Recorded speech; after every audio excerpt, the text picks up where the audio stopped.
High friends, welcome to all of you. मी Atul Tade sir, director and teacher of Knowlify ITI स्पर्धा परीक्षा academy Amravati. आजचा जो व्हिडिओ आहे या व्हिडिओमध्ये आपण आरोग्य विभागामध्ये ज्या पदभरती निघालेली आहे त्याच्याबद्दल डिटेल्स माहिती घेणार आहे की जे ITIचे इलेक्ट्रिशियन आणि वायरमनचे विद्यार्थी आहे ते कोणत्या पोस्टसाठी पात्र आहे, एक्झाम पॅटर्न कसं राहणार आहे, वयोमर्यादा काय आहे, परीक्षा शुल्क, स्टार्टिंग डेट, एंड डेट काय आहे फॉर्म भरण्याची, सगळे डिटेल्स पाहणार आहे आपण. तर ही जाहिरात जी आहे ती माझी नोकरी ॲपवर अवेलेबल आहे आणि त्यांच्या वेबसाईटवर सुद्धा अवेलेबल आहे. तर महाराष्ट्र शासन सार्वजनिक आरोग्य विभाग असं दिलेलं आहे आणि महाराष्ट्र शासन सार्वजनिक आरोग्य विभागाची ही भरती आहे. तर याच्यामध्ये आपल्याला दिसते की काय काय दिलेले आहे. तर गट क संवर्गातील सरळ सेवेने रिक्त पदे भरण्याबाबतची जाहिरात क्रमांक 2023. गट क संवर्गातील सरळ सेवेने रिक्त पदे भरण्याबाबतची जाहिरात 2023. तर खाली दिलेलं आहे यांनी. आता इथं आपल्याला आयुक्त आरोग्य सेवा तथा संचालक राष्ट्रीय आरोग्य अभियान महाराष्ट्र मुंबई यांच्या अधिपत्याखालील विविध नियुक्ती प्राधिकारी जे काही असतील प्राधिकारी यांच्या आस्थापनेवरील गट क संवर्गातील खालील पदांची भरती प्रक्रिया गट क संवर्गातील खालील पदांची भरती प्रक्रिया राबविण्यात येणार आहे. यासाठी महाराष्ट्रातील विविध परीक्षा केंद्रावर ऑनलाईन परीक्षा घेण्यात येईल. ठीक आहे. तर आता सगळीकडेच ऑनलाईन परीक्षा होते. प्रस्तुत जाहिरातीमध्ये विविध केलेल्या अटींची पूर्तता करणाऱ्या उमेदवारांकडून विभागातर्फे ऑनलाईन पद्धतीने अर्ज मागविण्यात येत आहे. तर ऑनलाईन अर्ज आपल्याला अवेलेबल करून दिलेला आहे, म्हणजे ऑनलाईन फॉर्म भरायचा आहे आपल्याला. तर खाली दिल्या त्यांनी उपसंचालक आरोग्य सेवा मुंबई मंडळ ठाणे कार्यालयाच्या कार्यक्षेत्रातील कार्यालयनिहाय उपलब्ध पदसंख्या. तर इथं उपलब्ध पदसंख्या दिलेली आहे. जसं पदनाम आता उपसंचालक आरोग्य सेवा मुंबई मंडळ, तर मुंबई मंडळचं जे ठाणे कार्यालय आहे त्या ठाणे कार्यालयाच्या कार्यक्षेत्रातील जे सब ऑफिस आहे, जसं संचालक आरोग्य सेवा मुंबई, त्यानंतर सहसंचालक आरोग्य सेवा, तर हे सगळे डिपार्टमेंट्स आहे. आणि याच्यामध्ये पदं दिलेले त्यांनी. जसं पहिलं पद आहे वाहन चालक, नेत्र चिकित्सा अधिकारी, गृहपाल. आपल्याला फक्त आपले पदं पाहायचे आहे, बाकी भरपूर सारे पदं आहे त्याच्यामध्ये. तर गृहपाल मी पदं वाचतो आहे हे: प्रयोगशाळा वैज्ञानिक अधिकारी, प्रयोगशाळा सहाय्यक, किरण वैज्ञानिक अधिकारी, रक्तपेढी वैज्ञानिक अधिकारी, ECG वगैरे, आहार तज्ज्ञ, दूरध्वनी चालक, शिंपी, नळ कारागीर, सुतार. नळ कारागीर इथं फॉर्म भरू शकत नाही. काही जणांना असं वाटते की बा आता MIDC जागा निघाल्या तर त्याच्यामध्ये पंप ऑपरेटर होतं, तर इथेही इलेक्ट्रिशियन किंवा वायरमॅनवाले फॉर्म भरू शकतील. तर ते तसं नाही आहे, त्याला प्लंबरचा ट्रेड पाहिजे आहे. त्याच्यानंतर आहे बाकी. डायरेक्ट मी खाली आपल्या पदावर येतो आहे. त्याच्यानंतर दंत आरोग्य विषयक, ECG, वस्त्रपाल, बहुउद्देशीय आरोग्य, 26 पोस्ट. ठीक आहे. याच्यामध्ये जे आहे याच्यामध्ये आपली एकही पोस्ट नाही आहे. जे मुंबई मंडळ आहे त्याच्यातलं ठाणे कार्यालय आहे त्यात आपल्याला एकही कोणती पोस्ट भेटली नाही आहे. इथं तुम्हाला सगळ्या ठिकाणी चेक करावं लागेल की कोणत्या रिजनमध्ये आपली पोस्ट आहे. तर उपसंचालक आरोग्य सेवा पुणे मंडळ, आता ते मुंबई मंडळ होतं, हे पुणे मंडळ आहे. आणि पुणे कार्यालयाच्या कार्यक्षेत्रातील कार्यालय उपलब्ध पदसंख्या. तर इथं पुणे जे मंडळ आहे त्याच्यामध्ये समाजसेवा अधीक्षक, वाहन चालक, त्यानंतर लघु टंकलेखन, प्रयोगशाळा वैज्ञानिक अधिकारी, सांख्यिकी अन्वेषण, रासायनिक सहाय्यक, 20 तंत्री ही एक पोस्ट आपल्याला इथे दिसते आहे. 20 तंत्री, याला हायलाईट करू आपण. 20 तंत्री परिवहन. आता यांनी 20 तंत्री परिवहन म्हटलेलं आहे, त्याच्यासाठी क्वालिफिकेशन्स काय आहे तो आपण डिस्कस करू. पण इथे जर पदसंख्या पाहिली तर 24 पदे आहेत. टोटल 24 पदे दाखवलेली आहेत त्यांनी 20 तंत्री, म्हणजे पुणे मंडळाला. तर ज्यांच्याकडे आता 20 तंत्री परिवहनचं क्वालिफिकेशन बसेल ते याला पात्र ठरतील. पण काय क्वालिफिकेशन पाहिजे 20 तंत्री परिवहनसाठी ते सुद्धा त्यांनी दिलेलं आहे. फक्त जस्ट आपण आता व्हिडिओमध्ये मी सगळी जाहिरात फक्त एक्सप्लेन करत आहे. तर त्याच्यानंतर कनिष्ठ तांत्रिक सहाय्यक आहे. त्याच्यानंतर मग आहे पुढे जर गेलो तर आपण दंतयांत्रिकी, शिंपी, नळ कारागीर, 20 तंत्री. अजून एक इथं एक दिलेला आहे 39 नंबरला 20 तंत्री. तर हे जे आहे हे 20 तंत्री काय मॅटर आहे आता ते आपल्याला पाहायचं आहे. 20 तंत्रीसाठी काय काय क्वालिफिकेशन मागितलेलं आहे. तर त्याच्यानंतर नेक्स्ट पाहू आपण. तर इथं 20 तंत्रीसाठी फक्त एकच जागा दिलेली आहे. 20 तंत्री एकच जागा आहे. तर अशा वेगवेगळ्या डिपार्टमेंटमध्ये वेगवेगळ्या जागा आहे. उपसंचालक आरोग्य सेवा नाशिक मंडळ, तर नाशिक मंडळमध्ये जर पाहिलं आपण तर नाशिक मंडळमध्ये शिंपी, नळ कारागीर, 20 तंत्री. नाशिक मंडळमध्ये 20 तंत्रीच्या 3 जागा आहे. आणि 20 तंत्री परिवहन तर त्याची जागा काही मला दिसून नाही राहिली आहे याच्यामध्ये. तर हे तुम्हाला आता तुम्ही ज्या ज्या रिजनमध्ये असाल असं काही नाही आहे. यांनी एक गोष्ट सांगितलेली आहे की सगळ्यात महत्त्वाची गोष्ट की सगळे जो फॉर्म जो आहे तो आपल्याला कोणत्याही एका डिपार्टमेंटमध्ये भरता येते. तर तुम्ही कोणत्याही डिपार्टमेंटमध्ये, कोणत्याही जिल्ह्यामध्ये किंवा जे मंडळ आहे त्यांचे, त्या कोणत्याही मंडळामध्ये तुम्ही फॉर्म भरू शकता. सगळ्यांच्या एक्झाम्स एकाच दिवशी येणार आहे, त्याच्यामुळे एकाच ठिकाणी फॉर्म भरावं असं यांनी सांगितलेलं आहे ॲडमध्ये. तर हे गोष्ट महत्त्वाची आहे. तर इथं फक्त 20 तंत्री दिलेलं आहे यांनी. 20 तंत्री, सॉरी एक सेकंड, 20 तंत्री. आणि याच्यासाठी जर पाहिलं आपण नाशिकमध्ये तर ते 3 पोस्ट आहे. तर आपण कोणत्या जिल्ह्यातून येतो, आपल्याजवळचं रिजन कोणतं आहे आणि जागा आपण फॉर्म कुठं भरायला पाहिजे, आपण ते सगळं आपल्याला चूज करावं लागेल. मला वाटते जिथं जागा बऱ्यापैकी आहे अशा ठिकाणी आपण फॉर्म भरायला पाहिजे. उपसंचालक आरोग्यसेवा कोल्हापूर मंडळ. तर आता हे कोल्हापूर मंडळमध्ये दिलेलं आहे यांनी. तर कोल्हापूर मंडळमध्ये मला इथं कुठंही सध्या इलेक्ट्रिशियन दिसत नाही आहे. इथं 16 नंबरची पोस्ट आहे इलेक्ट्रिशियन. तर जे कोणतं मंडळ आहे हे कोल्हापूर. तर कोल्हापूरमध्ये जे आहे 20 तंत्रीच्या 2 जागा दिलेल्या, 2 जागा आहेत फक्त बस. तर बाकी त्याच्यानंतर मग आपण असं पूर्ण आपल्याला चेक करावं लागेल. त्यानंतर आहे औरंगाबाद मंडळ. तर औरंगाबाद म्हणजे छत्रपती संभाजीनगर. तर इथं दिलेलं आहे आहार तज्ज्ञ, ECG वगैरे, वाहन तळ, 20 तंत्री हे दिलेलं आहे इथं. 20 तंत्री. तर इथे 2 जागाच आहे. तर ह्या तुमच्या ज्या जवळच्या आसपासचे जिल्हे असेल तिथं तुम्ही ते फॉर्म भरू शकता. त्यानंतर लातूर मंडळ दिलेलं आहे यांनी. लातूर मंडळमध्ये आपण हे चेक करत आहे सगळं, कारण तुम्ही चेक करत नाही एवढं सारं, म्हणून मी डिटेलमध्ये सांगतो आहे सगळं. तर इथं तर मला वाटेल लातूर मंडळामध्ये एकही आपल्याला जागा दिसलेली नाही आहे. तुम्ही पाहून घ्या, माझ्याच्यानं काही सुटली असेल तर तुम्ही शांततेत अजून ॲड पाहून घ्या, कारण की याच्यामध्ये भांडार आहे. त्याच्यानंतर आहार तज्ज्ञ कुठंतरी काही आपल्याला दिसत नाही आहे. वाहन चालक आहे. तर 20 तंत्री नाही आहे. त्याच्यानंतर आहे अकोला मंडळ. तर अकोला मंडळमध्ये 20 तंत्री ग्रेड पे 2400, 2 जागा दिलेल्या आहे यांनी अकोला मंडळमध्ये. तर हे एक इथं जाहिरात आहे समजा आपल्यासाठी. 20 तंत्री ग्रेड पे 2400, 2 जागा. ठीक आहे. त्याच्यानंतर मग 20 तंत्री परिवहन नाही आहे. ओके. तर त्याच्यानंतर आहे नागपूर मंडळ. नागपूर मंडळमध्ये जर आपण पाहिलं तर वाहन चालक, नळ कारागीर, 20 तंत्री.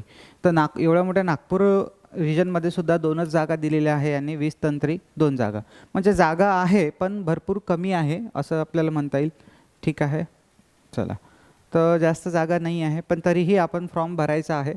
तर इथं काही डिटेल्स दिलेली आहे यांनी की इथं शासनपत्र क्रमांक जे दिलेलं आहे समजा नुसार आरोग्यसेवा कार्यालय आयुक्तालयाच्या अधिपत्याखालील गट क व ड पदभरतीकरिता यापूर्वी दिनांक 24 व 31 ऑक्टोबर 2021 रोजीच्या रद्द झालेल्या परीक्षेस प्रत्यक्ष उपस्थित असलेल्या, म्हणजे जे ते परीक्षा जी रद्द झाली आहे त्या परीक्षेसाठी जे प्रत्यक्ष उपस्थित असलेल्या सर्व उमेदवारांना आता TCS ION या कंपनीमार्फत, म्हणजे TCS ही एक्झाम घेण्यात येणाऱ्या परीक्षेसाठी आवश्यक परीक्षा शुल्क भरून नव्याने अर्ज करणे आवश्यक आहे. म्हणजे मागं जर फॉर्म भरला असेल तुम्ही तर त्याचं काही नाही, आता तुम्हाला डबल फॉर्म भरायचा आहे. नव्याने अर्ज परीक्षेसाठी आवश्यक परीक्षा शुल्क भरून नव्याने अर्ज करणे आवश्यक राहील. दिनांक 24 व 31 ऑक्टोबर 2021 रोजी रद्द झालेल्या परीक्षेत प्रत्यक्ष उपस्थित असलेल्या सर्व उमेदवारांचे परीक्षा शुल्क परत करण्यासाठी विभागाकडून सुविधा पोर्टल उपलब्ध करून देण्यात येणार आहे. त्या पोर्टलमध्ये उमेदवारांनी त्यांचे परीक्षा शुल्क भरल्याचा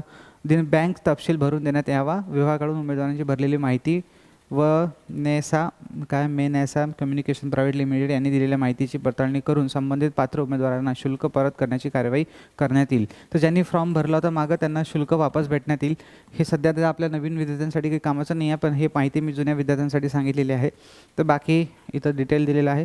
तर जे अर्ज भरण्याचा दिनांक आहे तर अर्ज पदभरती अर्ज लिंकवर अवेलेबल जाहिरात, एक सेकंद, इथं माहितीचे अवलोकन करावे. ऑनलाईन अर्ज भरण्याची मंगळवार दिनांक 29/8/2023 दुपारी 3 वाजल्यापासून चालू होणार आहे. तर ते राहणार आहे कालमर्यादा 29/8/2023 पासून तर ते 18/9/2023 29/8/2023 पासून तर दिनांक 18/9/2023 पर्यंत 18/9/2023 पर्यंत रात्री 11:59 वाजेपर्यंत खुली ठेवण्यात येईल. तर तुम्हाला जवळपास 21 दिवसांचा कालावधी यांनी फॉर्म भरण्यासाठी दिलेला आहे. तर त्याचा फायदा घ्यायचा आणि लवकरात लवकर हा फॉर्म भरून द्यायचा. ठीक आहे. बाकी मग आता इथं आणि हे 28 ऑगस्ट 2023चं PDF आहे, आरोग्य विभागाने टाकलेली. अर्ज भरण्यासाठी मुदत 21 दिवस दिलेली आहे यांनी. त्यानंतर मग आहे सर्वसाधारण सूचना. सर्वसाधारण सूचना पण आपण वाचून घेतल्या. उपरोक्त नमूद पदसंख्येमध्ये वाढ किंवा घट होण्याची शक्यता आहे. उक्त संवर्गातील रिक्त पदांमध्ये आंतरमंडळ बदली पदांचा आढावा. हे काही आपल्या एवढं कामाचं नाही आहे. जे कामाचं शैक्षणिक अर्हता, तर शैक्षणिक अर्हतामध्ये पदाकरिता सेवा प्रवेश नियमावलीत नमूद केलेली सक्षम सेवा प्रवेश नियमावलीत, म्हणजे ती नियमावली खाली आहे, तर आपण खाली पाहू पद काय दिलेलं आहे तर त्यांनी. त्यानंतर मग आहे परीक्षेमध्ये गुणवत्ता यादी देणाऱ्या उमेदवारांना त्यांच्या पदासाठी आवश्यक असणारे कागदपत्र केंद्र राज्य शासनाचे राजपत्रित अधिकारी, पोस्ट मास्टर, मुख्याध्यापक व याबाबत प्राधिकृत व सक्षम अधिकारी यांच्याकडून साक्षांकित करून किंवा मग स्वसाक्षांकित प्रती व मूळ कागदपत्रे तपासणी पडताळणी वेळी सादर करणे आवश्यक राहील. ते काही आपलं म्हणजे डॉक्युमेंट ऑब्वियसली डॉक्युमेंट व्हेरिफिकेशन राहणार, तेव्हा मुख्य म्हणजे जे मेन डॉक्युमेंट्स आपले ओरिजिनल डॉक्युमेंट्स आहेत ते तर न्याय लागणारच आपल्याला सोबत त्याची झेरॉक्स कॉपी. तर बाकी त्यांनी दिलेलं आहे जे तुमच्याकडे काही आरक्षण असेल, EWS असेल, अनाथ असेल, त्यानंतर काही दिव्यांग असेल तर त्याचं प्रकल्पग्रस्त असेल त्याचं सर्टिफिकेट तुमच्याकडे असलं पाहिजे. पदसंख्या व आरक्षण जर नॉन क्रिमिनल कॅन्डिडेट असेल तर त्यांच्याकडे व्हॅलिड नॉन क्रिमिनल असलं पाहिजे. उमेदवार सगळ्यात पहिले तर महाराष्ट्रातील रहिवासी असावा, हा एक महत्त्वाची जाहिरात आहे. त्यानंतर आरक्षणाचा पॉईंट दिलेला त्यांनी, आर्थिकदृष्ट्या दुर्बल वगैरे. तर आपण डायरेक्टली येऊ आता खाली. ठीक आहे, वेबसाईट वगैरे पण त्यांनी दिलेली आहे. दिव्यांग उमेदवार पात्रता आणि कमाल व किमान वयोमर्यादा. पात्रता आणि कमाल व कमाल 18 वर्ष पूर्ण पाहिजे. मागास म्हणजे ओपन जर कॅटेगरी असेल तर 40 वर्षाची वयोमर्यादा आहे. कमाल म्हणजे जास्तीत जास्त आणि मॅक्झिमम ओपनसाठी 40, सगळ्यांसाठी 18 तर मिनिममच आहे. 18साठी मग ते ओपन असो की कोणती कॅटेगरी असो 18 वर्ष कमीत कमी पूर्ण पाहिजे. आणि इथं जास्तीत जास्त त्यांनी म्हटलेलं आहे की ओपन असेल तर 40 आणि मागासवर्गीय असेल किंवा मग आर्थिकदृष्ट्या दुर्बल घटक असतील किंवा अनाथ असेल त्यांच्यासाठी 45 वर्षाची वयोमर्यादा आहे. बाकी मग प्रावीण्यप्राप्त खेळाडू असतील, अंशकालीन कर्मचारी असेल तर त्यांच्यासाठी वेगवेगळं त्यांनी वयोमर्यादा दिलेली आहे. ठीक आहे, तर आपण ज्या कॅटेगरीमध्ये बसत असेल त्याचे त्यांनी ते थोडेसे आकडे पाहून घ्यायचे. त्याच्यानंतर मग खाली येऊ आपण. मराठी भाषेचे ज्ञान असणे. उमेदवाराला मराठी भाषेचे पुरेसे ज्ञान असणे आवश्यक राहील. म्हणजे तुम्हाला सरळ 10वीला मराठी विषय असणं आवश्यक आहे किंवा मराठीचे नॉलेज तुम्हाला असलं पाहिजे. उमेदवाराला नियमानुसार मराठी व हिंदी भाषेच्या परीक्षा त्याने अगोदरच उत्तीर्ण केलेल्या नसतील तर निवड झालेल्या उमेदवारांना दर्थ मंडळाची मराठी हिंदी भाषा उत्तीर्ण होणे आवश्यक राहील. म्हणजे तेच आहे की 10वीमध्ये तुम्हाला मराठी आणि हिंदी हा विषय असणं आवश्यक आहे. जर तो नसेल तर तुम्हाला ते परीक्षा पास होणं पण गरजेचं राहील. परीक्षा आयोजक वगैरे, तर हे जे आहे गट क सर्व परीक्षा विविध सत्रामध्ये घेतली जाईल. त्यामुळे एकापेक्षा अनेक पदासाठी, हे एक महत्त्वाची लाईन आहे, तर विविध सत्रामध्ये घेतल्या जाईल. त्यामुळे एकापेक्षा अनेक पदासाठी अर्ज केला असल्यास त्यामुळे एकापेक्षा अनेक पदासाठी अर्ज केले असल्यास उमेदवाराने ज्या कार्यालयाच्या पदासाठी परीक्षा दिली असेल त्याच पदासाठी व त्याच कार्यालयाच्या गुणवत्तेच्या निकषावर निवड प्रक्रियेसाठी त्याचा विचार केला जाईल. म्हणजे ज्या कार्यालयाच्या पदासाठी परीक्षा दिली, समजा एकापेक्षा जास्त भरला आहे आणि फॉर्म आपण म्हणजे सपोज आपण ठाण्यासाठी भरला, पुणेसाठी भरला आणि अजून कोणत्या याच्यासाठी भरला असेल, पण समजा आपण पेपर दिला मुंबईसाठी तर आपल्याला मुंबईमध्येच विचार करण्यात येईल. हे साहजिक गोष्ट आहे, त्यांनी दिलेली आहे. पण परीक्षा ही कम्प्युटर बेस्ड टेस्ट राहणार आहे, ऑनलाईन पद्धतीने घेणार असून प्रत्येक सत्राच्या प्रश्नपत्रिका स्वतंत्रपणे असतील. म्हणजे वेगवेगळ्या सत्रामध्ये पेपर चालेल आणि म्हणजे प्रश्नपत्रिका राहतील त्या स्वतंत्रपणे वेगवेगळ्या असतील. तर ऑब्व्हियसली असायलाच पाहिजे. एकापेक्षा जास्त सत्रात परीक्षा आयोजित करण्यात येणार आहे. सत्र 1 ते अंतिम सत्र यामधील परीक्षेचे स्वरूप व त्याची काठिण्यता तपासण्यात येऊन त्याचे समानीकरण करण्याचे नॉर्मलायझेशन. बरोबर, हे नॉर्मलायझेशनची भानगड काय आहे की जेव्हा एकापेक्षा जास्त वेळेस पेपर एका सत्रापेक्षा जास्त सत्रामध्ये पेपर चालतो आणि वेगवेगळ्या पेपर्स घेतले जातात, तेव्हा मग तिथं काठिण्य पातळी असते. कधी पेपर सोपा असतो तर कधी कठीण असते तर कधी मीडियम असतो. अशासाठी त्यांना सर्वांना सारखं गुण राखण्यासाठी ते नॉर्मलायझेशन वापरतात. त्याच्यानंतर मग पुढे दिलेलं आहे की परीक्षेचे स्वरूप सामान्य प्रशासन विभागामार्फत वगैरे आणि परीक्षेचे स्वरूप खालीलप्रमाणे राहील. गट क पदाकरिता 100 प्रश्न असलेली 200 गुणांची ऑनलाईन परीक्षा घेण्यात येईल. तर 100 प्रश्न असलेली 200 गुणांची ऑनलाईन परीक्षा घेण्यात येईल, हे यांनी दिलेलं आहे. सदर परीक्षेच्या प्रश्नपत्रिका एकूण 100 प्रश्नांची वस्तुनिष्ठ बहुपर्यायी स्वरूपाच्या असतील. म्हणजे मल्टिपल चॉईस क्वेश्चन असतील याच्यामध्ये, म्हणजे MCQ असतील. प्रश्नपत्रिकेत प्रत्येक प्रश्नास 2 गुण ठेवण्यात येतील. ते 2 गुण ठेवण्यात येतील हे यांनी दिलेलं आहे, इथं नमूद केलेलं आहे. बरं, त्याच्यानंतर पुढे काय म्हटलेलं, विभागाशी निगडीत तांत्रिक व्यावसायिक संवर्गातील पदासाठी 80% गुण हे पदाशी 80% गुण हे पदाशी निगडित तांत्रिक शैक्षणिक अर्हतेशी संबंधित असतील. म्हणजे तुमचा जर ट्रेड इलेक्ट्रिशियन असेल, वायरमन असेल, तर ट्रेडशी संदर्भित जे आहे नॉलेज आपल्याला 80% नॉलेज विचारणार आहे. 80% प्रश्न जे आहे म्हणजे 100 प्रश्न जर असतील तर त्यातले 80% म्हणजे 80 प्रश्न हे आपल्या ट्रेड थिअरीशी संबंधित राहणार आहे. तर हा एक गोल्डन अपॉर्च्युनिटी आहे इथं अर्हते संबंधित असतील. आणि उर्वरित 20% गुण हे, आणि जे उर्वरित 20% गुण आहे हे मराठी, इंग्रजी, सामान्य ज्ञान व गणित 4 विषय दिले त्यांनी मराठी, इंग्रजी, सामान्य ज्ञान व गणित यांच्याशी निगडित असतील. ज्या पदासाठी शैक्षणिक अर्हता किमान पदवीधर आहे त्या पदांसाठी मराठी भाषा विषयक प्रश्न वगळता प्रश्नपत्रिकेतील सर्व प्रश्न इंग्रजी माध्यमांमध्ये असतील. याची काही आपल्याला आवश्यकता नाही आहे. पण ज्यांचं क्वालिफिकेशन पदवीधर आहे तर त्यांना बाकीचे जे प्रश्न आहे मराठी वगळता ते इंग्लिशमध्ये राहतील असं यांनी नमूद केलेलं आहे इथं. तर वाहन चालक या पदाकरिता मराठी, इंग्रजी, सामान्य ज्ञान व बौद्धिक चाचणी या विषयावरील एकूण 20 प्रश्नाकरिता 40 गुणांची व विषयाधारित 80 प्रश्नांकरिता 160 गुण अशी एकूण 200 गुणांची परीक्षा घेण्यात येईल व व्यावसायिक चाचणी घेऊन उमेदवारांची गुणवत्तेनुसार निवड केली. व्यावसायिक चाचणी म्हणजे तुम्हाला जर वाहन चालक असेल त्यांना ड्रायव्हिंग करून सुद्धा तुम्हाला दाखवावं लागेल, हे एक अट आहे इथं. तर निवड पद्धत, उमेदवारांची निवड संगणक आधारित परीक्षेद्वारे, म्हणजे जे पेपर होणार आहे तुमचा कम्प्युटर बेस्ड ऑनलाईन एक्झामिनेशन, तर त्या ऑनलाईन परीक्षेत मिळणाऱ्या गुणांच्या आधारे गुणानुक्रमे करण्यात येईल. म्हणजे जे रँकिंग आहे आपली ऑनलाईन परीक्षेमधील त्याच्यानुसार करण्यात येईल. तर हे सगळं आपण डिटेलमध्ये ॲडव्हर्टाईज वाचत आहे. हे सगळी ॲडव्हर्टाईज मराठीमध्ये दिलेली आहे तर आपणही वाचू शकतो. पण कसं आहे तर विद्यार्थ्यांना काही गोष्टी सरांकडूनच हव्या असतात तर आपण इथे एक्सप्लेन करत आहे. प्रमाणपत्र पडताळणी, खाली सगळ्यात महत्त्व परीक्षा शुल्क. ओपन कॅटेगरी असेल तर 1000 रुपये आणि जर मागासवर्गीय असेल, अनाथ असेल व EWS असेल तर 900 रुपये. जास्त काही फरक नाही आहे, 100 रुपयाचा फरक आहे. तर सगळ्यांना सारखंच आहे. 900 रुपये चलन म्हणजे आता खूप मोठी गोष्ट आहे. आधी तर 300, 400, 500 रुपये राहायचं मॅक्झिमम, आता डायरेक्ट 1000 रुपये चलन झालेलं आहे. तर सेवा प्रवेशोत्तर भरती शर्ती, अर्ज करण्याची पद्धत वगैरे दिलेली आहे. ठीक आहे. आपल्याला यायचं आहे आता सगळ्यात महत्त्वाचं म्हणजे क्वालिफिकेशन. आपण अभ्यासक्रम पण पाहिला आणि इथं सर्टिफिकेटची लिस्ट दिलेली आहे की सर्टिफिकेट केंद्र निवडीचा पर्याय नसून ज्या विभागाच्या पदाकरिता अर्ज केला आहे, हे एक लाईन महत्त्वाची आहे. केंद्र निवडीचा पर्याय नसून म्हणजे तुम्हाला एक्झामिनेशन सेंटर निवडता येणार नाही, त्याचा काही ऑप्शन नाही आहे. पण ज्या विभागाच्या पदाकरिता अर्ज केला आहे त्याच विभागातील जिल्ह्यात परीक्षा आयोजित करण्याचा प्रयत्न राहील. म्हणजे तुम्ही जर समजा आता ठाणेसाठी फॉर्म भरला असेल तर तुमचे ठाणे क्षेत्रामध्येच पेपर घेण्याचा आयोजित करण्यात येईल. परीक्षा केंद्राबाबतची माहिती प्रवेशपत्रावर देण्यात येईल. परीक्षा कुठं आहे तुमची हे तर ऑब्वियसली हॉल तिकीटवर देण्यात येते. जिल्हा केंद्र अथवा उपकेंद्र बदलाबाबतची विनंती कोणत्याही परिस्थितीत मान्य करण्यात येणार नाही. म्हणजे तुमचं सेंटर चेंज करण्यासाठी तुम्ही कोणतेही अपील करू शकत नाही. प्रवेश प्रमाणपत्र वगैरे यांनी दिलेलं आहे. परीक्षेस प्रवेश, आता हे घड्याळ, वॉच, कॅल्क्युलेटर वगैरे पाहिजे नाही, हे सगळे काही पॉईंट आपल्या कामाचे नाही आहे.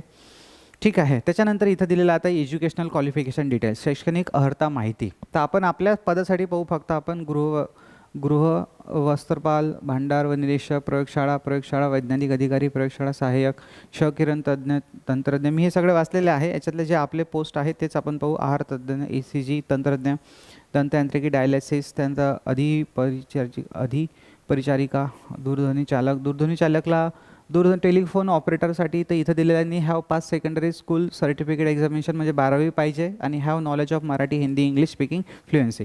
म्हणजे हा तर फॉर्म कोणीही भरू शकते. ठीक आहे. 12वी ज्याची आहे आणि ज्याला मराठी आणि हिंदी इंग्लिशचं नॉलेज आहे ते. वाहन चालक, ड्रायव्हर, तर ड्रायव्हरसाठी आता आपल्याला फॉर्म तर भरायचंच नाही. आता आपण इकडे पाहू, आपला प्लंबर वगैरे दिलेला आहे. आणि त्याच्यानंतर मग आहे कारपेंटर, व्यवसायोपचार तज्ज्ञ, रासायनिक सहाय्यक, वॉर्डन, आरोग्य. हां, इथं दिलेलं आहे आता 31 नंबरची पोस्ट. तर 31 नंबरची पोस्टसाठी क्वालिफिकेशन यांनी म्हटलेलं आहे 20 तंत्री परिवहन, इलेक्ट्रिशियन ट्रान्सपोर्ट ही एक पोस्ट आहे. त्यासाठी यांनी क्वालिफिकेशन म्हटलेलं आहे हॅव पास SSC, म्हणजे त्याच्याकडे SSC पास असल्याचं सर्टिफिकेट असलं पाहिजे, 10वी असली पाहिजे. त्यानंतर have complete concentrated in ITIA or equivalent institute recognized by government. Have complete कन्संटेड.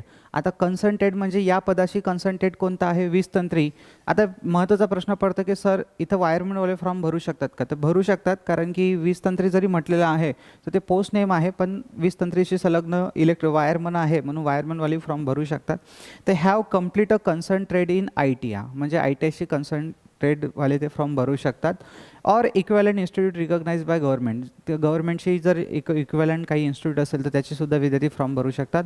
और possess the equivalent qualification approved by government, म्हणजे इतर काही गव्हर्नमेंटकडून जर काही क्वालिफिकेशन तुम्हाला असेल याच्याशी निगडीत, म्हणजे पहा ना, जर असं जर असेल तर ऑब्वियसली वायरमनवाले पण फॉर्म भरू शकतात.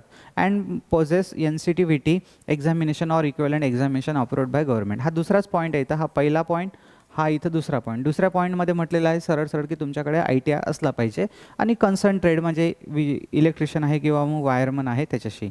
त्यानंतर थर्ड पॉईंट म्हटलेला आहे possess not less than 5 year experience. तर 5 वर्षाचा तुम्हाला कमीत कमी अनुभव पाहिजे. 5 वर्षापेक्षा कमी अनुभव चालणार नाही हे यांनी दिलं. Possess not less than 5 year experience, तुम्हाला 5 वर्षाचा अनुभव कमीत कमी पाहिजे.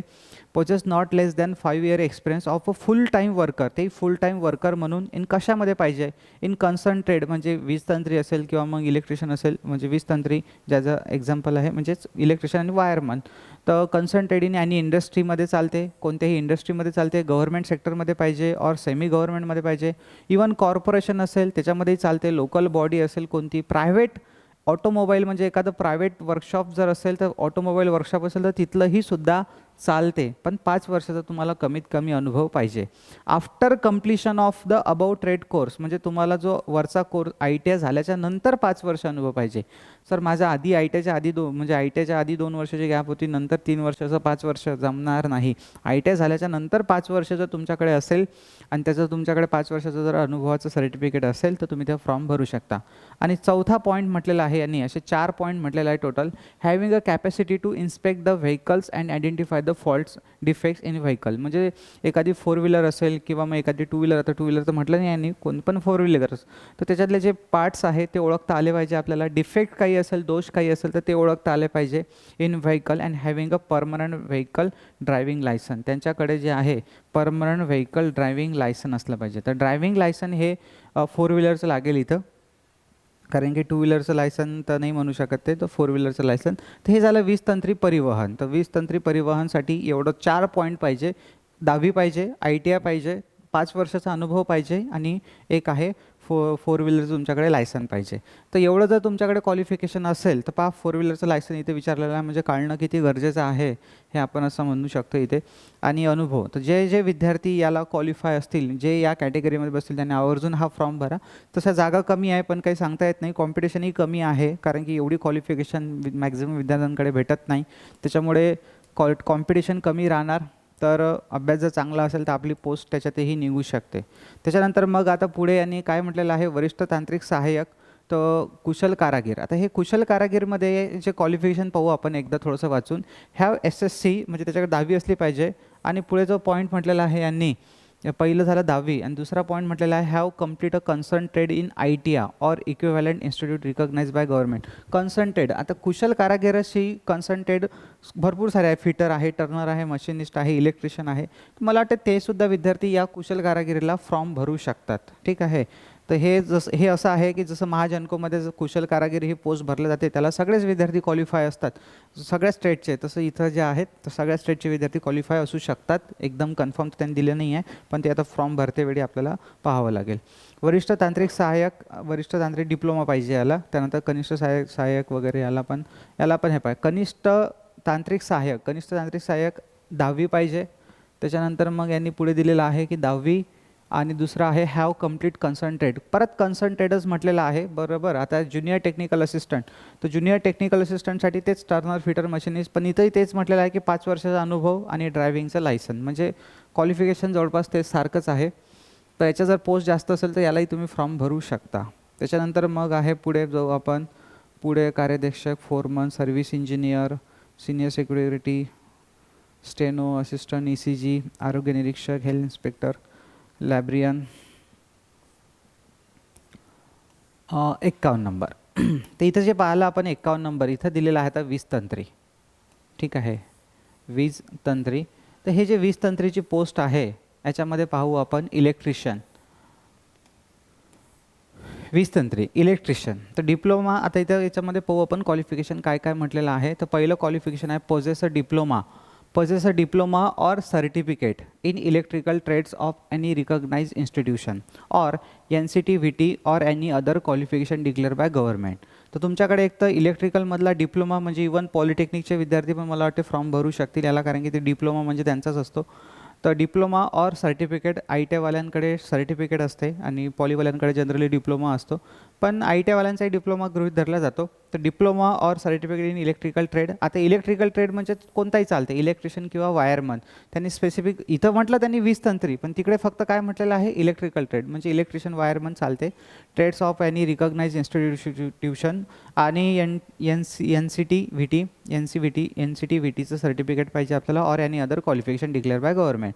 तर जे तुम्ही जे पास झालेलं आहे आणि तुमच्याकडे जे फायनल मार्कशीट असेल किंवा जे सर्टिफिकेट आहे ते NCT-VTचंच आहे, तर तेच पाहिजे. बाकी अपियरन्सशिपचा काही याच्यामध्ये रोल नाही आहे. Have pass the SSC examination pre equivalent examination recognise by the government. तर तुमच्याकडे 10वी पाहिजे फक्त बस, म्हणजे 10वी आणि ITI बस एवढं पाहिजे 20 तंत्रीला. तर 20 तंत्री 2 पोस्ट आहे ह्याच्यामध्ये, 20 तंत्री ट्रान्सपोर्ट आणि 20 तंत्री फक्त. तर 20 तंत्रीसाठी ज्या जागा आहे तर आता पण पाहिलेलं आहे कुठं कुठं आहेत तर, आणि ट्रान्सपोर्टसाठी पण पाहिलेलं आहे. एकदा तुम्ही डिटेल्समध्ये पाहून घ्या फॉर्म भरताना, जिथं जास्त जागा असेल तिथं फॉर्म भरा व्यवस्थित. आणि हॅव पजेस SSC एक्झामिनेशन, तर तुम्हाला 20 तंत्रीसाठी फक्त 10वी पाहिजे आणि तुमच्याकडे ITIचं सर्टिफिकेट पाहिजे किंवा मग डिप्लोमा असेल तर चालते. तर अशा पद्धतीने शस्त्रक्रिया. तर इथं हे झाल्या सगळ्या क्वालिफिकेशन्स. बाकी मग खाली जे आहे ते डिटेल्समध्ये दिले त्यांनी की कोणत्या जागेसाठी किती किती कॅटेगरी आहे ते एकदा पाहून घ्या की आपण ज्या रिजनमधून फॉर्म भरत आहे. जसं सपोज आपण आता पुणे रिजनमधून फॉर्म भरत असेल तर पुणे रिजनमध्ये आपल्या कॅटेगरीच्या जागा आहेत का. आपल्या कॅटेगरीच्या जागाच नसेल तर मग आपण ओपनमधून फॉर्म भरावा लागेल. तर ओपनमधून फॉर्म भरताना आपल्याला 100 रुपये एक्स्ट्रा लागेल, ठीक आहे. तर पण हा टेबल एकदा खास करून पाहून घ्यायचा. तर अशा प्रकारे ही होती डिटेल ॲडव्हर्टाइजमेंट. जागा कमी आहे आणि क्वालिफिकेशनचा थोडासा क्रायटेरिया त्यांनी किचकट दिलेला आहे. ट्रान्सपोर्ट परिवहन जे आहे म्हणजे इलेक्ट्रिशियन ट्रान्सपोर्टसाठी ITI 10वी, ITI 5 वर्षाचा अनुभव आणि लायसन एवढं क्वालिफिकेशन पाहिजे. आणि जर फक्त आपण 20 तंत्रीसाठी फॉर्म भरत असेल तर काहीच नाही, ITI पाहिजे किंवा मग इलेक्ट्रिशियन किंवा वायरमनमधलं आपल्याकडे सर्टिफिकेट पाहिजे, ठीक आहे.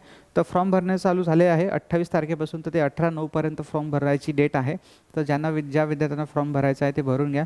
जागा जरी कमी असेल तरी मला असं वाटतं की फॉर्म भरायला काही हरकत नाही आपण, कारण की एक्झाम देणं खूप महत्त्वाची गोष्ट आहे. कारण की या एक्झाममध्ये 80% जे आहे ना ते टेक्निकल आहे आणि फक्त 20% नॉन टेक्निकल आहे, म्हणजे त्याच्यामध्ये मराठी, इंग्रजी, सामान्य ज्ञान आणि गणित असे विषय आहे. तर इथं जर ज्या विद्यार्थ्यांचं टेक्निकल चांगलं असेल तर ते विद्यार्थी आरामात पोस्ट काढू शकतात, ठीक आहे. So thank you, bye bye.